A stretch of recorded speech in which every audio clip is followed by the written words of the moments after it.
So here we are entering the 1710 turn. And no new leaders come in this turn, and presumably next. I see a hole there too. But none came in this turn, which was kind of impressive. The events phase generated some interesting stuff going on here. First of all, well, Spain got an agricultural technique. That'll give them a little bit more cash. Remember, they pulled out of the war.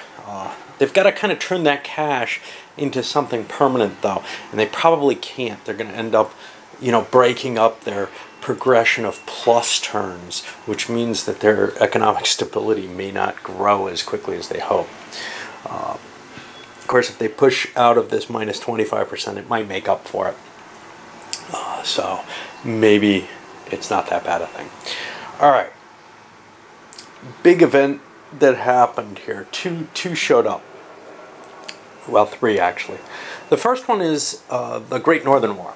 Now this is going to allow, first of all, Sweden is now at war with Denmark and Poland. And that's not going to get played out unless either England responds by going to war with one of them, which, given England's situation, they're not really interested in. England already had Sweden on their chart. Now this means the Swedes are not going to be coming in against the French. But Russia also has the option to escalate this into a player war. And they're kind of interested in it because of Estonia and Livonia, which they could take from Sweden and get extra bonus points by taking. It's an appealing proposition. I think they get a free casus belli against them, and they have allies in terms of Sweden, or in terms of Poland and Denmark. They would have much rather been Sweden's ally in this war, but they don't have that option. And that's kind of one of the unfortunate things about fixed events like this is, well, honestly, without the loss of the Nua province, or Nerva, or whatever you want to call it, Russia wouldn't really have a reason that they'd be prepared to go to war with Sweden. Of course, Sweden might be interested in it to extend their own empire, but not when they're being attacked by Poland and Denmark. So one almost feels like the Russians should have the option to go to war with the Poles over this. There are some dangers in this with if good old Charles XII makes it down into Cossack provinces, he can cause problems there. Those will be problems for Poland, though, not for Russia, because Russia's been so neutered this game. Russia was prepared to go to war with Astrakhan this turn, and that's their other option. They have to think of which they want to do. I think they may take the war of opportunity against Sweden, but that's kind of a dangerous war. Charles XII is one heck of a leader here, 566 with a -1. So we'll see. Nobody's terribly interested in beating up the Russians, and the Poles are and Denmark are under the control of France, for whom it is of some value to cause damage to. I think these are separate wars in the sense that oh, by the way, the Poles have Saxony as their ally as well. I think these are counted as separate wars because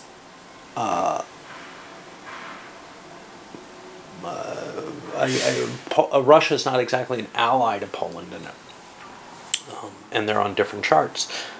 So there's no real issue there. Now the next event is the English Act of Establishment. That makes them immune to most dynastic crises. If they get one through an event, they're still in trouble, but they can't just end up with a dynastic crisis due to rolling up on the death of kings. Speaking of death of kings, the French got, and this is according to their normal, proper time limit, etc., they got a new infant who was penalized by the death of the heir event. So they've got a 533 with a -3 on all of them, minimum 1. But they've got a pretty crappy leader at this point, or a pretty crappy regency. And it doesn't look positive for the French. It's interesting, regencies don't work.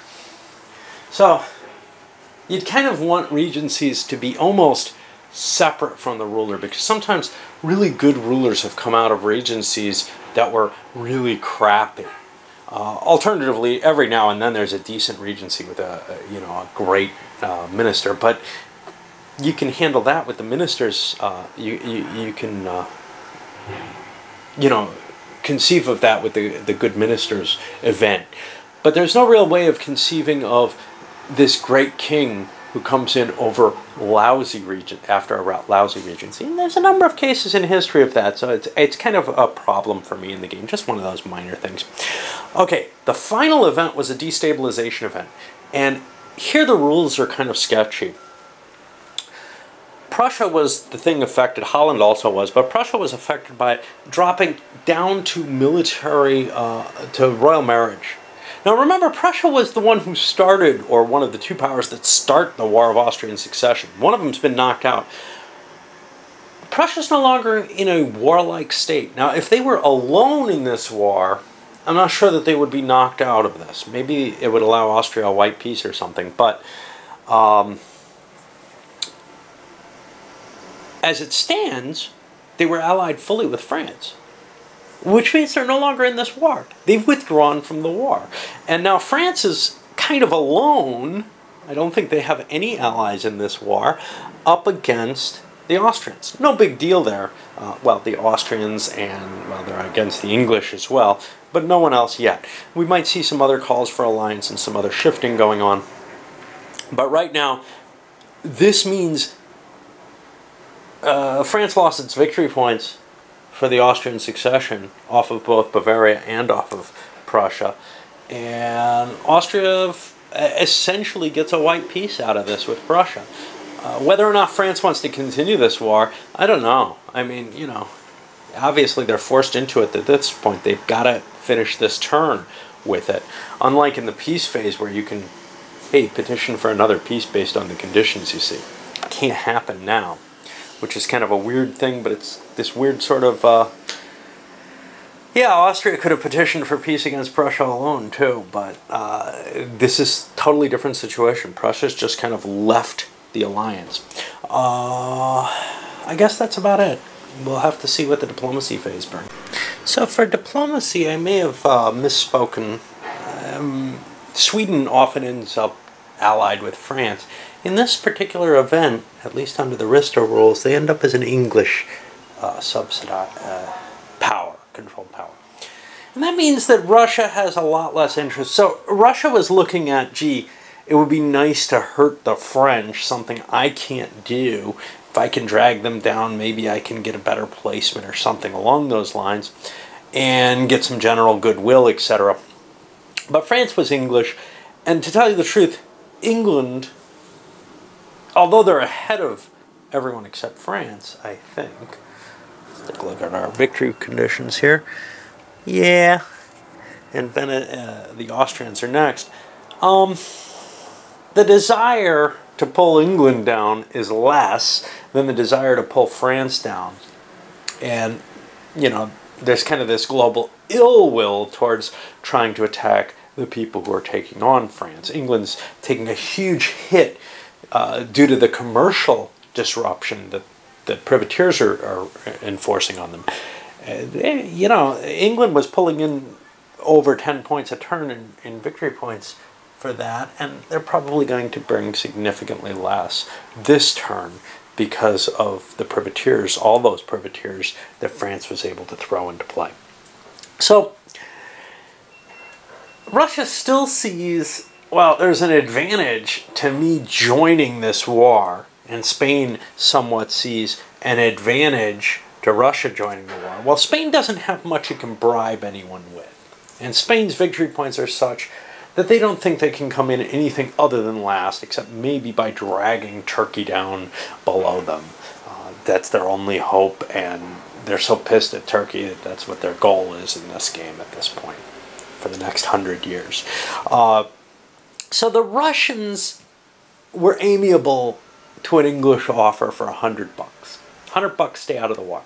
And instead, Russia's declaring war on Astrakhan. They haven't set the pieces up yet.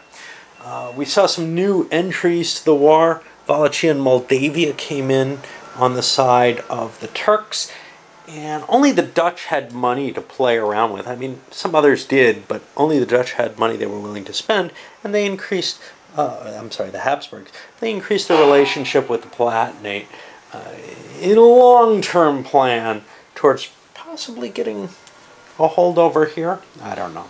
Unlikely. But this war may fizzle. The French may not have a great desire in taking Austrian home territories away from them. That leads to, hey, Austria gets a casus belli whenever they like. That's something the French don't necessarily desire, so they may be willing to settle at a lesser level than they were before. They no longer get the big points off Prussia, for example. So it's kind of appealing to them. Their war with England, are they as willing to settle that? Maybe not, because the English are their big bugaboo. And they've got them on the ropes right now. They've got no English Navy. Now, of course, the English actually got a enthusiasm for the Navy, so they got 10 extra ships that way instead of a technological level. And they may increase things. But England is their main rival. And they have a fear of England, especially with the shipping. England would like out of this war. They probably should have accepted the White Peace last turn. They could have gotten it last turn. Now, if Austria is going to accept a peace, England may not be able to get one. Painful situation there. But it's the kind of balances you get when somebody's running away and everybody's kind of intrigued at, wants to take them down, but they have their own interests in hand at the same time. And in this case, well, it looks like England's, by sticking with the Austrian interests and staying in this war, it may be the one that's being sacrificed here. We'll see. At the very least, they're going to gain some serious points off Sweden, because Sweden automatically gets, they'll be getting Courland, they'll be getting these two territories off Denmark, I think, if there's no war. And that's going to penalize Spain, and it's going to improve England's position. And Spain more and more is becoming uninterested in this anti-French coalition. They'd love to get their territories back from France, and if they thought they could, they would. But they just do not feel aligned with anyone anymore, except anyone who will help them against Turkey, who pissed them off the most recently. Alright, not too much I can show with the economic extension. In terms of the board, nobody's really growing. I mean, the Russians have made it down to Vladivostok again. But for the most part, nobody's doing anything impressive in terms of colonizing new areas. And it would be dangerous at this time of war for someone like England or France, and Spain just doesn't have the money. The armies and navies, though, are buckling these economies. The English had to take out their loan. They have a natural limit of 50 ships, which they can build. And France had the same, and they built that. But England has additional, and so does France, but they didn't stretch themselves that much. But England has additional 9 ships they can build due to the fisheries. So they put those into play as well. What you'll see is the EU9 game introduces wood as a commodity, and I think they kind of replace the fisheries. In a sense, both are important.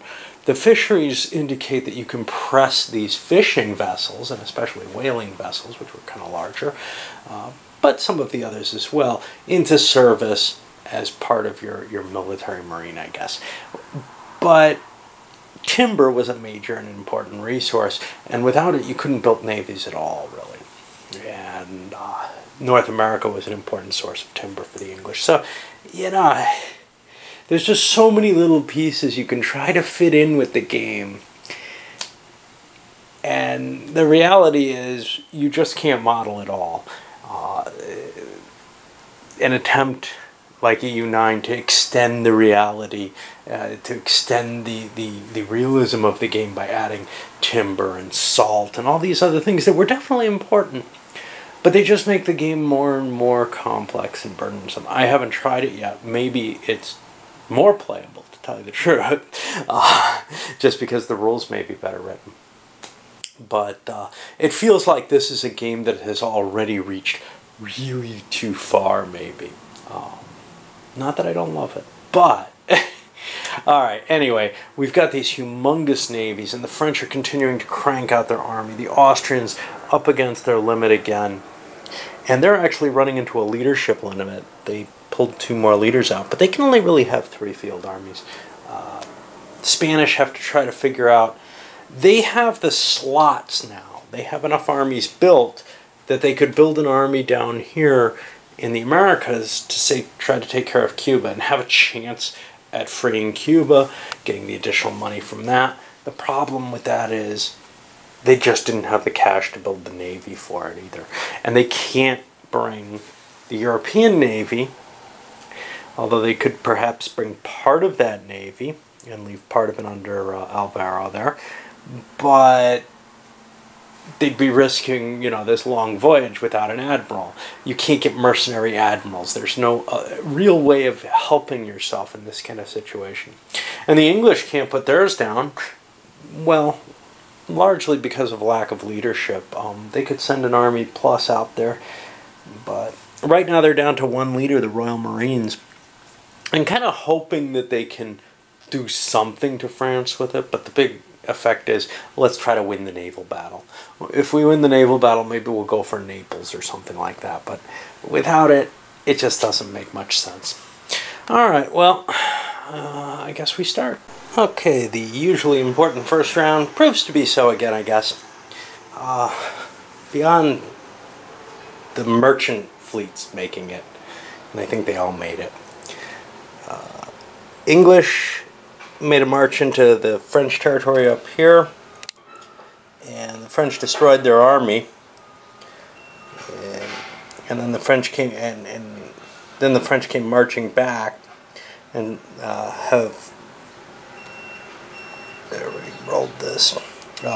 had to withdraw as well. There's still a couple of strength points left in Maryland that have to be overcome before they can lay siege to it. English and French fleets faced off indecisively, really. I don't think any casualties were caused. The English got the wind gauge and they pulled away because they have a slight disadvantage in the shock phase. So they didn't want to fight that. Turks down here made a march into Bosnia but got driven off and actually defeated by Ludwig. And Russians ended up grabbing Astrakhan. Well, but now comes the hard part. I mean, they can drive away the army, but that's one heck of a fortress, and it's almost indestructible, because so there's special rules for the Russians to use these river fleets, at least under Peter's reign. Peter's no longer here, but they're meant for down here rather than over in the Caspian, and they don't actually apply to the Caspian, if I recall correctly. So they don't have that same advantage to taking Astrakhan as they would some of the Crimean cities.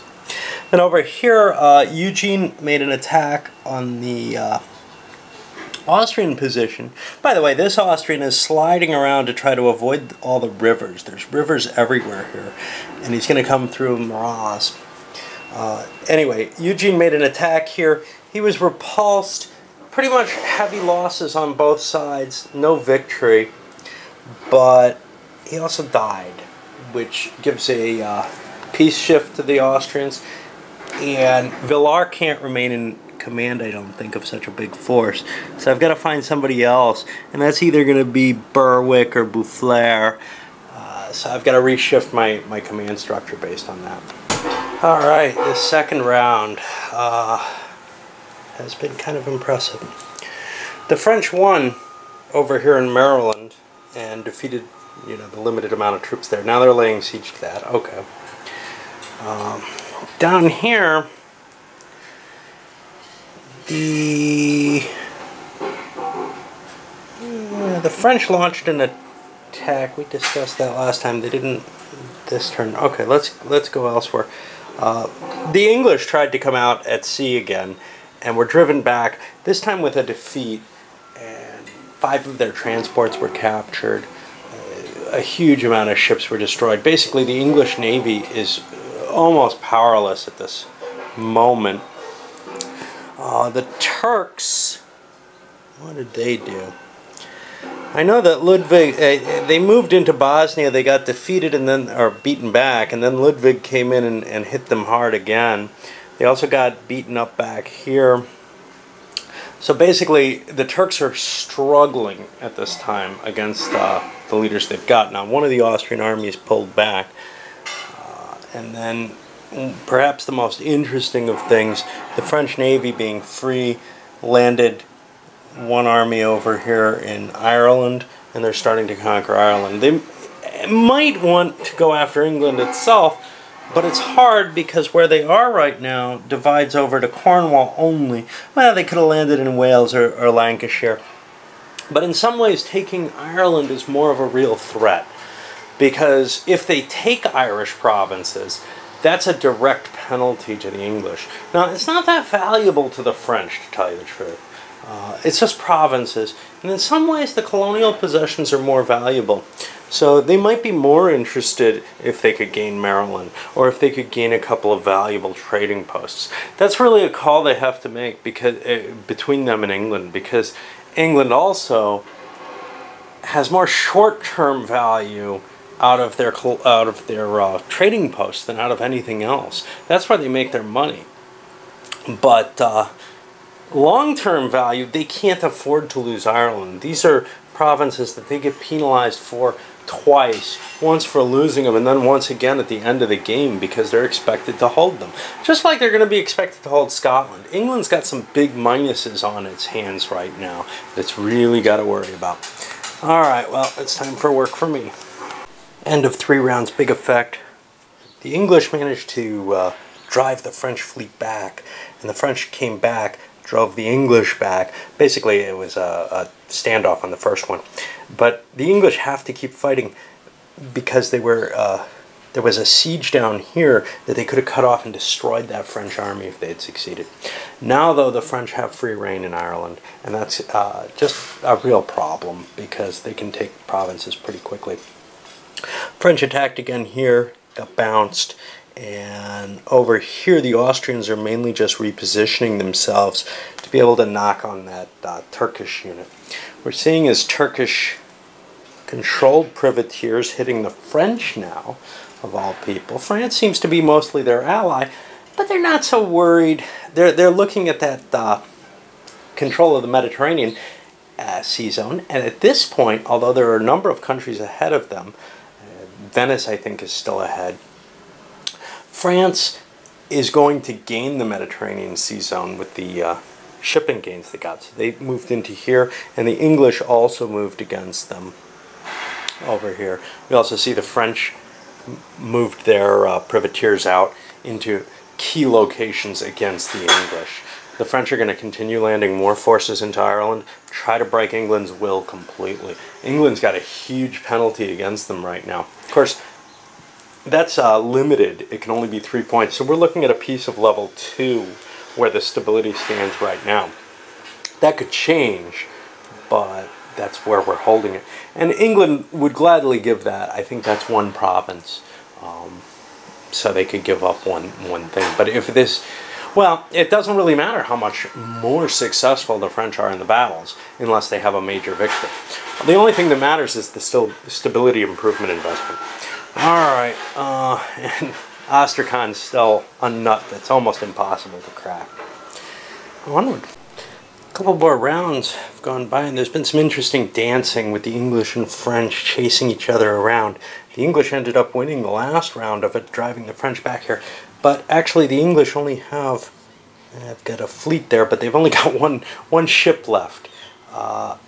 And they kind of want to slip away and get out of danger at this point. They've got almost no chance of winning a fight there. We've also got English chasing French here, and then they go back here. The privateers have a very easy and fluid way. Still nothing moving in Maryland. That siege is underway. Over here, the French engaged there. The French defeated the Austrian army finally up here and have a siege of Salzburg underway.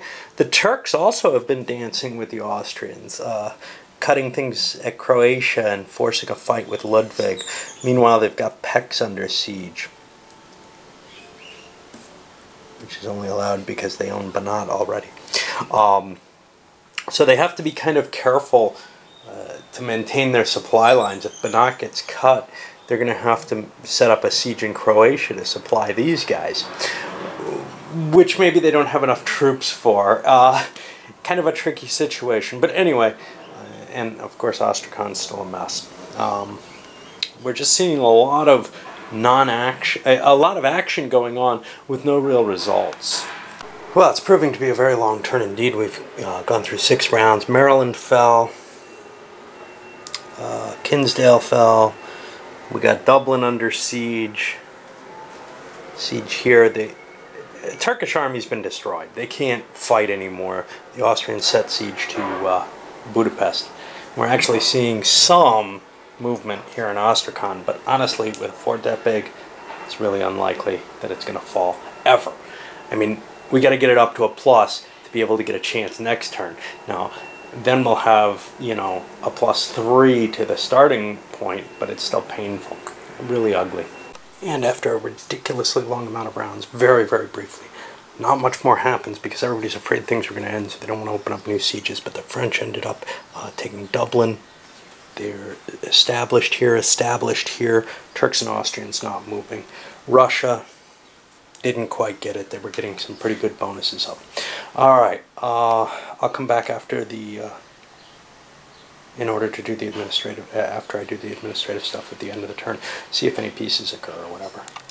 And we move into the 1715 turn. General peace has broken out.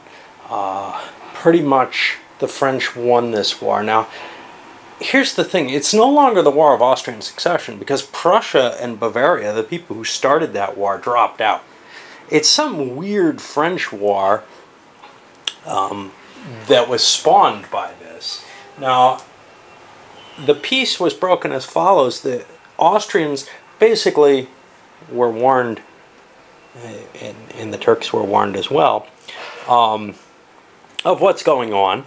And with the English dropping out, and they were certainly dropping out, they didn't want to lose another colonial possession, is what it comes down to.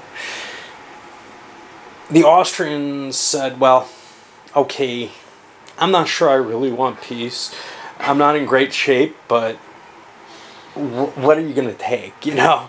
And France said, well, I'll just take a monetary advantage, and that's $150 that Austria is going to owe in this upcoming turn. Now, I found that Austria had already overspent for the turn. There's no real rules for this. You're not allowed to do it. And there's no clear, I mean, there's a clear penalty if you end up going bankrupt, but you're not supposed to be able to deficit spend like that. All I did was I dropped them a stability. They would have been at the 3 point at the end of the turn. Instead, they're at the 2. Is that fair? Not really, but had they done an exceptional tax or something, they would have covered the amount that they went over. It's one of the dangers, along with other things that I don't notice in the game. For example, these pillage markers. I forget about them a lot of times. So they just don't get factored in. And that's one of the big effects, is that they hose the other people. Anyway. Just checking Swedish leaders because I didn't know if I'd checked them, but I think I did. To see if they died already. The Turks and the Austrians thus agreed to come to a white peace, and that pulls Venice out of the war as well. The Austrians and French we already handled. The French and English came to a peace. Again, it's a peace of level 3, the same as the Austrians faced. But the difference here was France had things they want from England. Now, essentially, they tried to deal away the Irish territory in exchange for maybe a couple of trading posts or a colony, and England was considering it, but when it comes down to it, they can't afford to give up what the French were demanding, which was really Connecticut or a couple of valuable trading posts. And they said, fine, you know, I'm going to pick a province in Ireland for you in Kildare that, you know, you don't really want. It doesn't even have a port. It's worth more than some of the others. Anyway, at the end of it all, France ends up the big winner, gaining an additional colony here where Maryland was. I put Montreal there. Yeah. Whatever. And victory point-wise, the English went down like 40 or 50 points. The French up not so much because they were affected, I think, maybe not. Trying to see here. We got the Swedes as victors. We got to bump Denmark. And Who else? Poland and Saxony off people's marker because they didn't win their wars. Those wars cost the owners of the countries some significant points. I'm not sure why the French didn't gain much. I don't think it's that. The English have also been hosed in terms of their worldwide shipping. The French privateers, so very effective. And when you have a lot of shipping, you're really at risk with this. And you kind of don't want to be in a war. England's beginning to think, maybe I'm best off not fighting the French. The problem is, England really needs to. First of all, they need their hunk of Ireland back. They need to perhaps drive the French victory points down. And they also have this real problem of all these French colonies, which is against their end-of-game victory points, I believe. But they have these revolts and everything going on, and I'm beginning to feel like most of the European powers kind of want peace here. Austria is really the one big exception, and they want to bring this war back to Turkey. In a sense, Turkey probably shouldn't have accepted the White Peace because they're kind of winning the war, but when they looked at the stability levels, it wasn't going well for them. There really isn't a good solution that was liable to come out other than Austria and I keep locked and drive towards the bottom of the stability chart, and then Spain's going to come in eventually and be in really good shape, and they'll just come in against me on their own. They don't have a casus belli, but they hate us, and you know, try to regain up to Sicily and then push further and further because they've kind of made it that their goal in the game. And in some ways, you're thinking the Turks are kind of thinking, I kind of got to deal with the Spaniards at some level or another. But Turkish goals are focused on Venice. So that's actually where Turkey's going to be aiming. Unfortunately for them, Venice is right now on the Austrian chart, and that's going to bring a war with Austria, which Austria wants. That's life. We'll see where the trade centers end up. We got problems with both the Mediterranean one being a challenge, I think, and the Atlantic, well, I think the Dutch have that for a while until the English can rebuild their fleets. There's no one really to challenge them anymore. France could build as many as the English can, but I don't think France has got as many right now as the English do. So they only have these 6 here. So the big question then is, well, who's going to stop England? No one. But England has to spend their effort building those up instead of competing in the Mediterranean, which is often something that they want to do. Especially, most games that I've played, the Dutch stay in the game. So the English are continuously competing, and until they get this huge jump on the Dutch, they can't really concentrate on the Mediterranean. But this game, I think they're going to be a real power in the Mediterranean shipping from a very early point. Not a very early point, it's not very early in the game. Well, okay. But much earlier than I expect. Usually they don't really get in there heavily until the last couple turns of the game. Alright, this one's going up, and wow. I'm kind of looking forward to peace. I was kind of looking forward to it before the Austrian Succession War came up. But the truth is, even when countries are not absolutely prepared for war, and these mainly were, especially France, when these events come, you want to take advantage of them because they save you victory points in the end. You know, the 10 victory points for declaring war on a major power. That's a big cost. And if you want to declare war on that power anyway, you really have a problem if you're going to be doing that out of your victory points all the time. You're not going to gain as many as if you do it, you know, by the event. So when given an event, you don't want to just refuse it. Of course, the Russians were able to refuse theirs because they got a nice big subsidy from the English, and they're almost built, I think, with St. Petersburg. I'm not sure if I threw more money in this turn, but they've only got $100 to go as of the beginning of this turn. I don't know if I threw another 50 in. Yeah, I threw another 50 in. So it's only $50. That's pretty easy for them to do. It's coming in a couple of turns, and then that'll be a boost to their income. It doesn't give them the load of victory points that Versailles gives to the French, which is kind of a pity, but it does give them something maybe more valuable, which is actual money. All right, up it goes.